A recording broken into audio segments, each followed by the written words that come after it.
Welcome to the Writing with Purpose podcast, where I, Anna Woolliscroft, chat with fellow writers and outdoor enthusiasts about how we can embrace creativity and curiosity to live a life full of adventure that doesn't feel like hard work.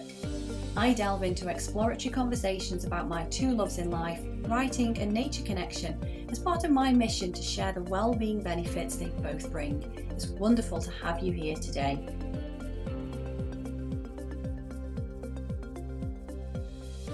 On this week's episode, I solo chat to you about writing letters, cycling in the forest, and revisiting your word of the year.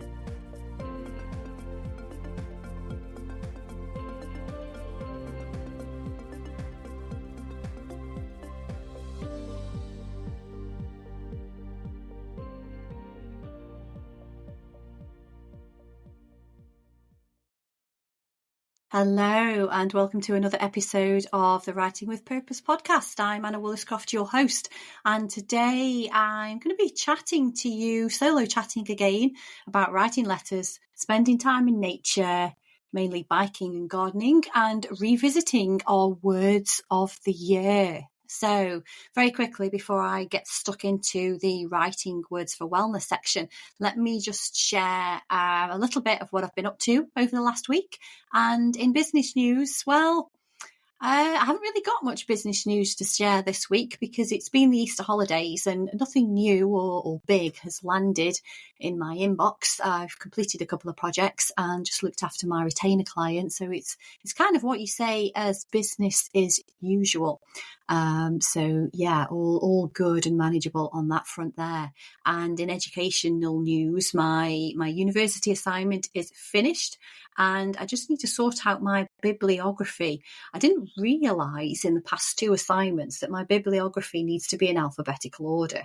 I suppose you could say that was obvious, but I couldn't see it listed anywhere. It was just something that one of the tutors said to me that made me realise that I'd done it wrong. So I need to try and work out how to organise a bibliography in alphabetical order, because at the moment it's listed in the order of how I've read it. So if you know how to do that, please do drop me a line over the next couple of days. Find me on socials, Writing with Purpose, or Journaling with Anna, or send me an email to hello@writingwithpurpose.co.uk. If there's a shortcut or a hack, I would love to know what that is. I did consider asking ChatGPT whether it would be able to organise it for me. Again, I don't know if that's possible, but if anybody has any experience, please do share. Let's share the knowledge, because that's how we all grow, isn't it?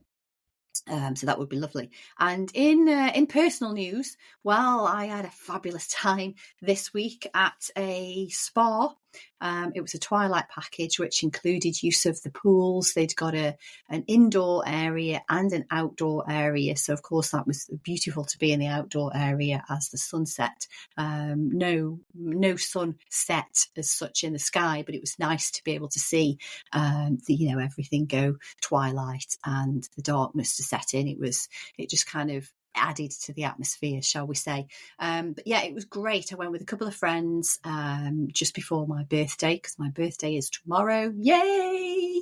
I love a birthday, even though I'm getting old every year. But yeah, I still see the magic in birthdays. So it's nice to also be able to relax and to chill out.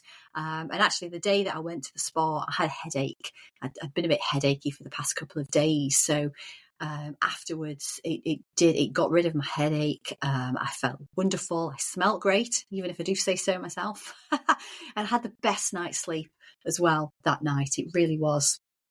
I really did have a good, solid night's sleep, with quality sleep, which is very, very important these days.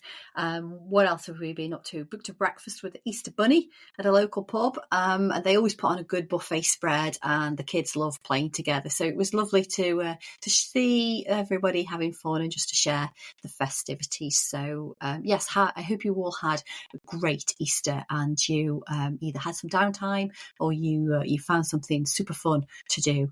And I got out quite a bit outdoors yours as well, but more on that later. So let's get stuck into this week's episode and writing words for wellness. So April apparently is National Card and Letter Writing Month, which I discovered only the other day from an email that I received from an organisation.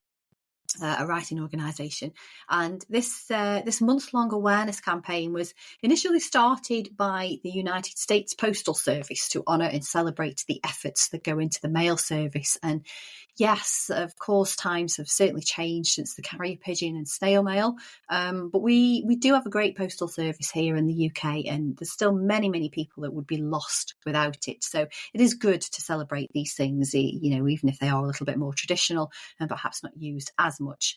There is still a definite purpose for them.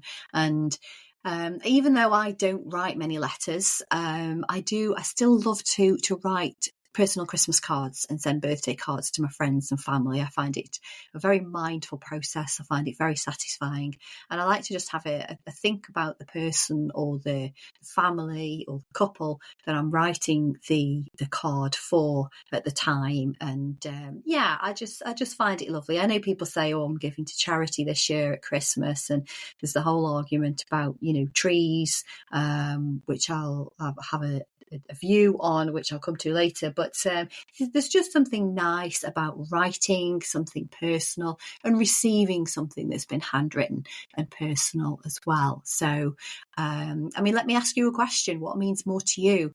Getting 50 emails in your inbox, half of which, probably 90% of those, are not personal, or receiving a heartfelt letter in the post? Which would be more meaningful to you? And I'll just let you think about that for a while.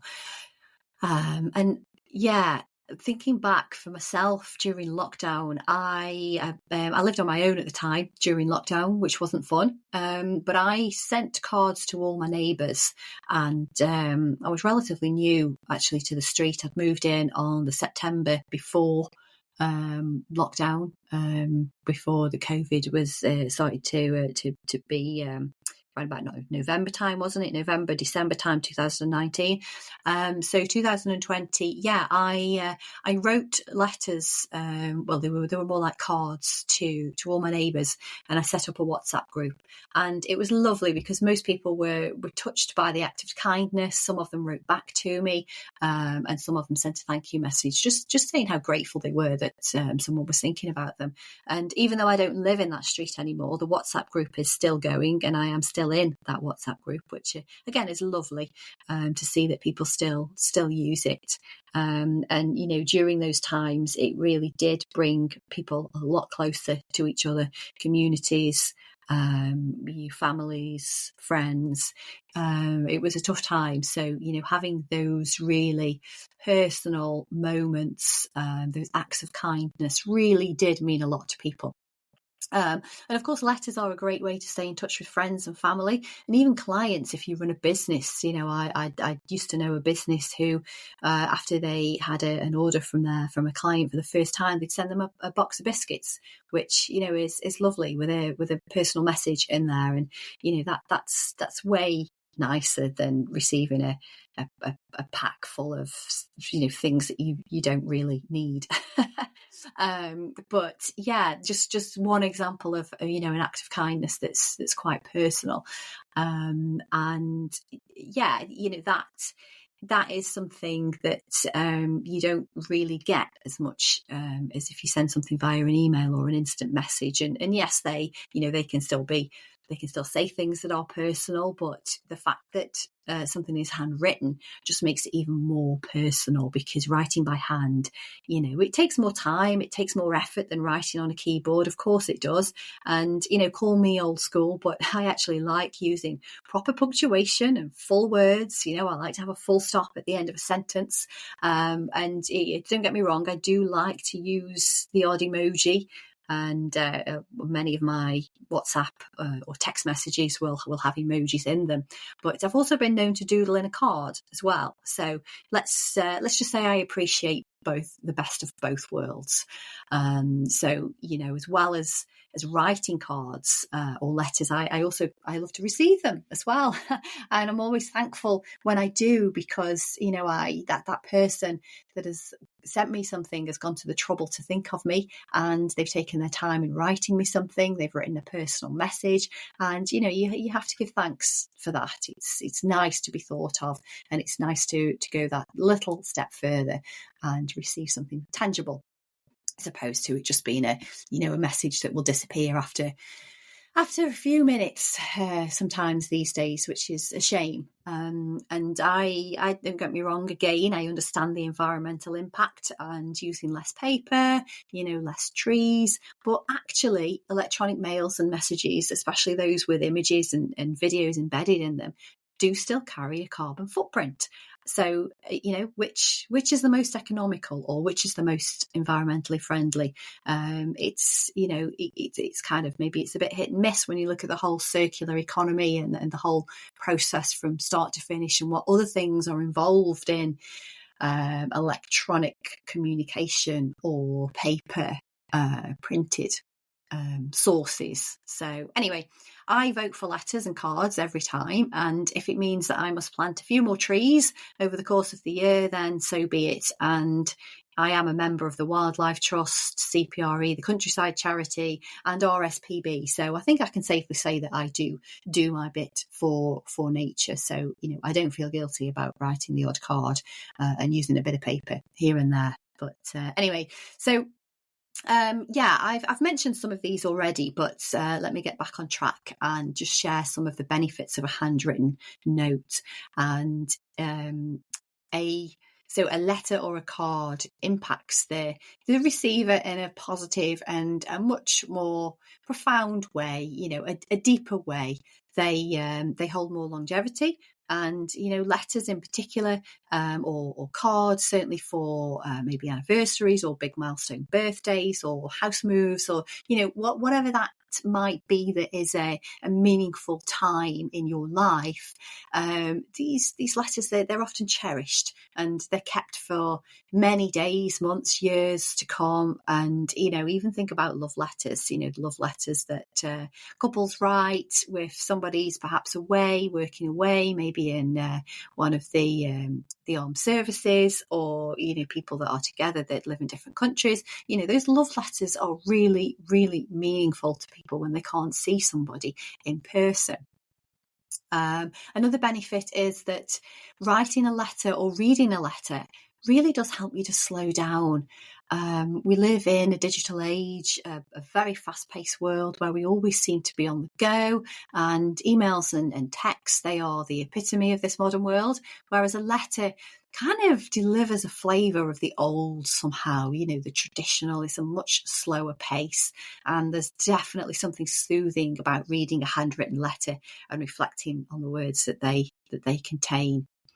And of course, they show sincerity and appreciation. Many people capture their thoughts and feelings in the moment and write that in a letter. And then it's wonderful to read those and appreciate them in your own moment. So, as the creator of the letter and the receiver of the letter, it's a very mindful act. On both ends. So it's I think it's important. And as you know, I journal a lot. Part of me talking to you on these podcasts is because of journaling and trying to encourage people to gain the benefits of writing and writing with purpose. It's the whole name of the podcast. And I prefer to keep a handwritten journal. And while I appreciate that some people do prefer an electronic version or an app of some description, and that's for many different reasons, I personally find it more connecting to actually put pen to paper.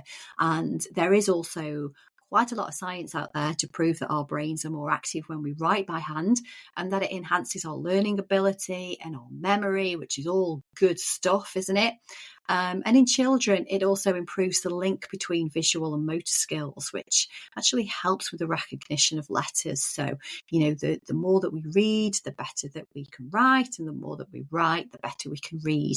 And I know I've said that before. I'm a big advocate of reading and writing, especially for children. And, put the tablets away and get something tangible out and have a read, and have a role play. And, it's so much more, it switches a lot more on for everybody, and we're just so much more alert, and there's just so much good stuff about reading and writing.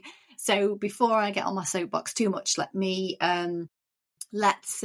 share some of the journal prompts for writing words for wellness. So I'd love to invite you to make a remember when card and send it to a friend or a family member. So have a think about something funny that's happened in the past, maybe a first time occurrence or a treasured experience that you love to reminisce about, and take this one step further as well and create a list of remember whens in your journal.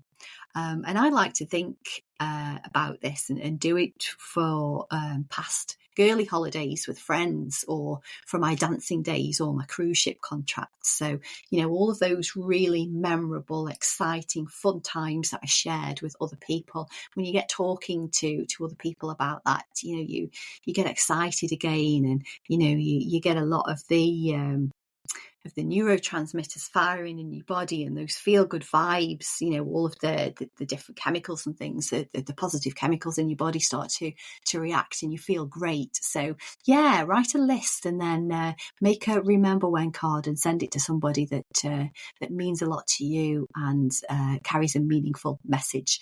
And what you'll probably find as well is that time will slip away when you're doing this, because you're in that creativity mode that it just kind of loses the concept of time because you're enjoying what you're doing.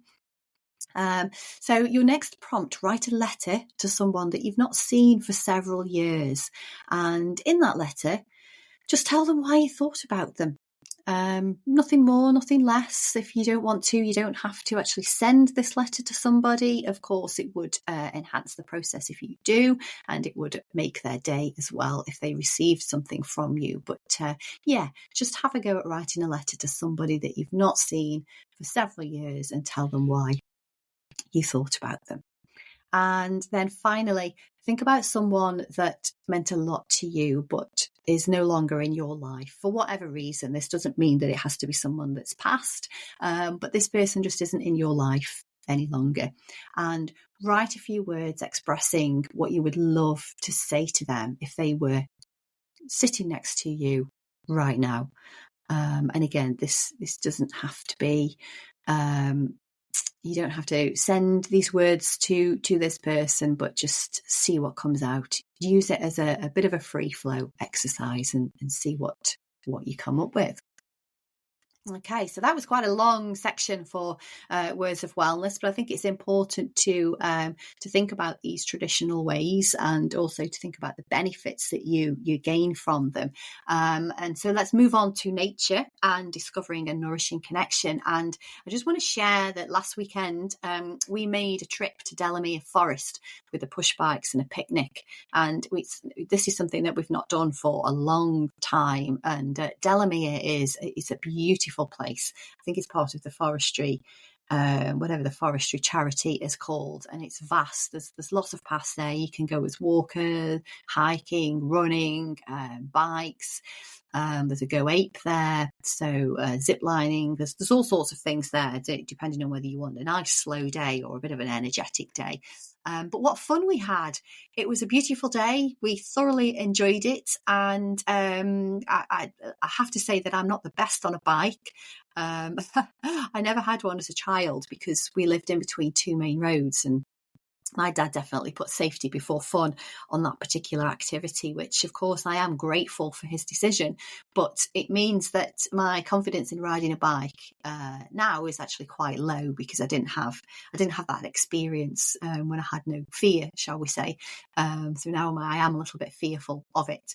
And while we usually go on paths and designated paths such as old disused railways and reservoirs and that sort of thing. There's still, when I'm faced with an energetic dog or too many walkers in front of me, my stress levels do peak somewhat. But that said, when we were at Delamere, once we were a couple of miles away from the visitor centre, the paths widened and we were fairly free from four-legged animals and their two-legged owners. So it was fabulous. The birds were tweeting, the buds were blossoming, the breeze kissed our faces as we sailed down the paths or struggled to get up the paths. And it was just a lovely day. And one other thing that happened, which was incredible, really, it was we were sitting on a tree log, a tree trunk log, a felled log, having some lunch. We were munching on ham and cheese butties, and we saw and heard a tree fall. Now, I know it's not great that the poor tree fell to its demise, but it was actually quite a spectacular sight. We were in the middle of a forest, and right in that moment, we decided to stop. We decided to have some food and a chill, and then the tree decided to tumble. And of course, it was just nature doing its thing. Thankfully, we weren't too close to be in any danger, but it was a new experience for us all, and one that I am grateful to have seen. Never seen a tree fall. It was quite eerie to hear the crack and then the whoosh of it coming down. But yeah, it was a nice thing to see. And of course, now that fallen tree is going to create a habitat for more wildlife, and these things just sort of take on more life, more meaning. They all do their bit in nature, and it's this sort of nourishing connection, if you like, between us and nature itself, wildlife and flora and fauna is just incredible to see. So yeah, what am I trying to say here? Get outside, enjoy the great outdoors, see what new experiences you can have. What can you see for the first time? What can you hear for the first time? What can you smell for the first time? So yeah, it's wonderful. And I also spent some time in the back garden at the weekend, weeding and generally tidying up, myself and my partner. And it just lovely, peaceful atmosphere. It was so relaxing. And there's always something, isn't there? Or maybe it's just me, maybe I'm a bit strange, I don't know, but there's something about the look of freshly turned over soil. It's just, it has the kind of freshness and newness, the regenerative feel and sight to it. It's also actually very attractive to the neighbourhood cats, but don't get me started on other people's cats pooping in your garden. But anyway, it's suffice to say that I feel at home in nature, and particularly around trees. They are very inspiring, and I think I mentioned last week as well that trees, I believe, they have many stories to share if only they could. And I'd like to use this kind of thought process to invite you to think about our ancient companions, the trees, for the next set of journaling prompts. So here goes. Describe your favourite tree in a single word, and then describe it again in no more than 5 sentences. And what would you, if you could, what would you name the tree? And if your tree had human characteristics, what would they be and why? Now imagine you had created a tree house, and this gorgeous little house was held up by the branches of your favourite tree, and one glorious evening you were enjoying a beautiful sunset, seeing it from your house in the company of your tree. And what story would the tree share with you during that moment? And just free write whatever comes into your head. And as I always say, see where it leads. You'll often find some words of wisdom, some gems that come out from free writing sessions. And next, imagine what the world would be like if there were no trees. And take some time to describe this world. Again, free write. Write a story or just see what flows. And finally, what can you do to support the preservation of our trees? Quite often they need protecting. My parents' house, that next door has some huge trees at the top of their garden. I'm not sure what they are. Maybe they're oak trees. I'd have to ask the question. But one of the neighbours across the road is adamant that these trees need to be cut down because they're blocking light out of his windows, which I find very, I don't know if ignorant is the right word or not, but I find it very sad because these trees were there way before he moved in, so he knew exactly what the light was like before he moved in, and why would you want to cut down some trees and then stare into somebody else's windows when you can stare into the trees and look at the birds and see the squirrels jumping from tree to tree? And it's just mind-boggling for me that somebody would even want to chop down trees that are hundreds of years old. But anyway, again, don't get me started. So let's move on to our creativity section. So explore your authentic self. And if you listened to last week's episode, how did you get on with creating the kindness jar? Did you do one? Did you use it? What sort of messages did you put in there? I would love to know. Please send me an email to hello@writingwithpurpose.co.uk and let me know how you got on and whether you enjoyed the exercise. My partner's parents came over yesterday and they were fascinated by the kindness jar, and his mum picked out 2 or 3 different notes and had a read, which I thought was really nice. So it's something that you can go beyond. You can share the wisdom, you can share the kindness beyond the people that you create the jar with, which was lovely. So what I'd like to talk about in this section is, can you remember at the beginning of the year, when it's a time when people talk about New Year's resolutions, setting goals, and a relatively new-ish one is setting a word of the year. So can you remember what goals or intentions you set for yourself, or what your chosen word was? Now, at the time, I think I did a podcast on this. I don't really set New Year's resolutions. I never particularly have. I've certainly not set something down in writing and stuck to it too much, but I do tend to set a few intentions, and this year my main intention was to become a published author, which I'm well on the pathway to becoming, so that's super exciting for me. And some of my other intentions were more to kind of support this goal, this main intention, to kind of stay fit and healthy, really, in mind and body. So drinking more water, exercising, running 4 times a week, single ingredient in cooking, or cooking more from scratch, and being less wasteful. And I've managed to stick to this for the most part, including running 4 times a week, apart from, I think, a couple of weeks where one week I was ill and then another I was on holiday. Although I do remember running 5 times the week prior and the week after going on holiday in an attempt to make up for it. So I've kind of kept on track with that, which is good. Pat on the back. You always have to give yourself a pat on the back, celebrate the small wins, to make sure that you keep the progress up, which is always a good thing. But I did have a word of the year, which was nurturing. Now, I do need to lean in to this nurturing state a little bit more, because I get regular headaches from too much screen time, and I can always tell when my body and my mind are relaxed, but also when they are a little bit stressed out.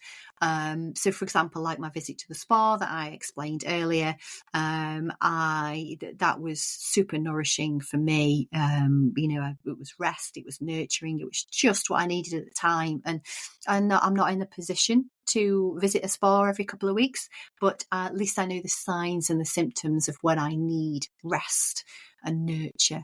And when I've got that as well. So that's all part of the journey, really, of having that awareness of when you need a little bit more.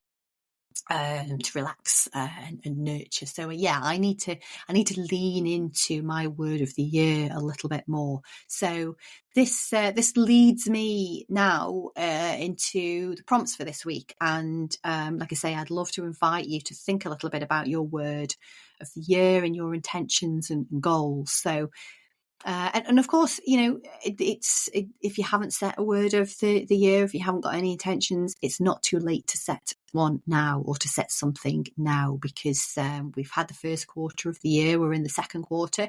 There are always these little milestones, these chances and opportunities to get back on track with things. So your journal prompts for exploring your authentic self and being creative. What is your word of this year, and how has it served you so far? So just write how it served you so far. And as I mentioned, if you haven't set a word, ask yourself now in this moment, how do you wish to feel this year, and what do you want to achieve? And if it helps, set a timer and journal for about 5 minutes. Do some free writing on this, and again, just see what comes up. Now, list all the things that you have personally done for yourself this year, and please do include the little things such as taking a time out for a walk, visiting a spa, treating yourself to a new hairdo, or even something that may seem trivial like making your bed every day if it's not something that you usually do. So spend some time and just make a list, things that you've personally done for yourself this year. Now list all the things that you have professionally done for yourself this year.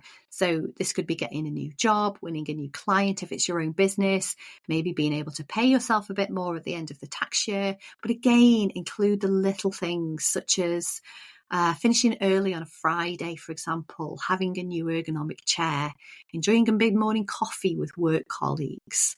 And you'll hear me say this many times, but it really is the little things that make us smile. So, okay, so that's your journal prompts for being creative. And recommendations. I don't have any recommendations particularly this week. I've not listened to many audiobooks or podcasts. I've eased off my university work to well, first of all, it's been Easter holidays, and with an 8-year-old demanding a bit more attention for half the week, it's there's less time for work, which isn't necessarily a bad thing, of course. But I've had less screen time, less work time. So it's been nice to actually give my eyes and my head a little bit of a rest. So I've not listened to as much and I've not read as much this week. But I do want to recommend actually a new genre, shall we say, of fiction that I started reading. It's called The Shadowing by an author called Rhiannon. And this is like a gothic historic novel, which is not something I would normally read. I saw this author at the local library give a talk last year. I think it was last year. Could have been the beginning of the year before, actually. But anyway, she's relatively local. She lives in the Peak District, and she uses a lot of the weather in the Peak District to set the scenes of her books. So it's quite easily relatable. And I had to laugh because when I started describing this novel to my partner, he was looking at me like I was a little bit mad, because I was describing a young girl who was a Quaker, and I was describing her journey from Bristol to Nottingham, travelling by horse-drawn cart. And to be fair, I probably wasn't explaining myself very well, but he was like, well, why is she into a girl going on a journey with a horse-drawn cart? But anyway, it's kind of a ghost story, so there was a lot more to it than just a Quaker girl's journey. But I'm halfway through this at the moment. I'll perhaps share, not the ending, I won't give anything away, but I'll share what the book is like after I've finished it. But very, very good genre so far. Very well written as well. Very good. Rhiannon Ward, she's very good at writing dialogue, which is something that I've had to learn to do with my university assignments. It's actually quite difficult. So yeah, she's great at that. So I can pick up a lot from my own writing from reading other works like this. Okay, so I think that about wraps things up. I've gone just over 30 minutes. I've tried to keep to around about 25 to 30 minutes these days, although I do end up rabbiting. But hopefully you still gain some words of wisdom and you enjoy the journal prompts, which is what I'm here to share. So please do sign up if you're not already to my bi-weekly newsletter where I share more journaling prompts. They are usually different to the podcast, and 30 themed or seasonal self-care ideas or rituals as well. In my latest newsletter, I offer 15 ideas for getting creative on your own, so solo creativity tasks, and 15 more ideas to share a creative activity with family or friends. So there's loads of stuff in there that you can get stuck into. And it came out just over Easter, so people generally had a little bit more downtime. But of course, you can do, it's important to find time to be creative. So these things can be incorporated into your weekend, into your evening, or if you have some time in the day. So that just leaves me to end with a quote, which is from Albert Einstein. And he says, creativity is seeing what others see and thinking what no one else ever thought. So there's something to ignite your imagination on. And you can even use a quote like that as a journaling prompt just to see where that might lead and just to ask the what if question or how about. So thank you very much for listening. Please do subscribe and leave a review so it helps other people to find the podcast. And if you have any ideas, please do get in touch with me. Please share your thoughts. I always love to gain feedback and then tweak things as and when I need to. So enjoy the rest of your weekend or your week. And thank you very much for listening. So I shall speak to you next time.